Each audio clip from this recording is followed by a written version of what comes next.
न्यायालयाच्या दिलेल्या निकालानुसार आणि माननीय निवडणूक आयोगाच्या नोटिफिकेशनच्या आधारे कुठलाही उमेदवार ज्याला मायक्रो कंट्रोलरची तपासणी ईव्हीएम मशीनची तपासणी त्या मायक्रो कंट्रोलरची करायची असेल तो उमेदवार 7 दिवसाच्या आत ती मागणी 5% पूर्ण ईव्हीएमच्या संख्येचे प्रमाणात 40,000 प्लस GST अशी रक्कम भरून ती मागणी करू शकतो।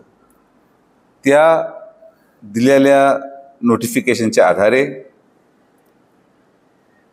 अहमदनगर लोकसभा या मतदारसंघामध्ये 40 असे ईव्हीएम ज्या ठिकाणी आम्ही आमच्या कार्यकर्त्यांच्या माध्यमातून जेव्हा आम्ही बैठक घेतली, कार्यकर्ते आम्हाला भेटायला आले, कार्यकर्ते ज्या गावांमधले अतिशय त्यांच्या भावना तीव्र होत्या की ही प्रक्रिया किंवा हा निकाल किंवा आमच्या गावामध्ये पडलेलं हे मतदान हे आम्हाला मान्य नाही, किंबहुना हे असं होऊ शकत नाही, अशा प्रकारे कार्यकर्त्यांनी भावना व्यक्त केल्यावर कार्यकर्त्यांच्या भावनाचा आदर करत त्यांच्या मानसिक समाधानासाठी काही बूथ जिथं त्या भावना अति तीव्र होत्या असे बूथ निवडून ते ईव्हीएम आम्ही निवडणूक आयोगाला रितसर नोटिफिकेशन काढलेल्या रकमेचा भरणा करून आम्ही मागणी तपासणीची केलेली आहे।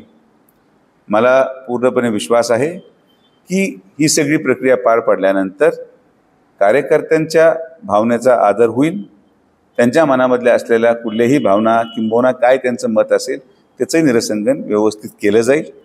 या व्यतिरिक्त कुणीही यामध्ये कुठलंही राजकारण किंबहुना कुठलंही वेगळं त्याचा विचार व्हावा किंवा कोणी कुठल्या गोष्टीवर विचार करावा असं अजिबात कुणीही करू नये ही माझी सगळ्यांना नम्र विनंती आहे।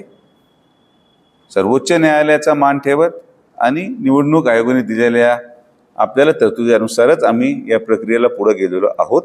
यामध्ये कुठल्याही प्रकारे आम्हाला काही त्याच्यामधून वेगळं साध्य करायचं आहे।